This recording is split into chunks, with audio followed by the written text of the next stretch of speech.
What's the meaning of BAP?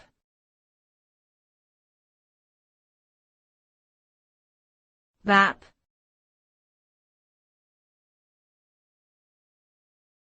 BAP.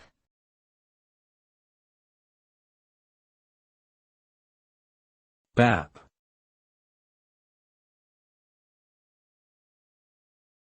BAP.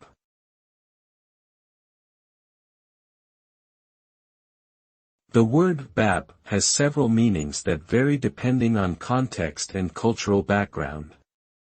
In some regions, it refers to a type of bread roll typically made with flour, yeast, and water.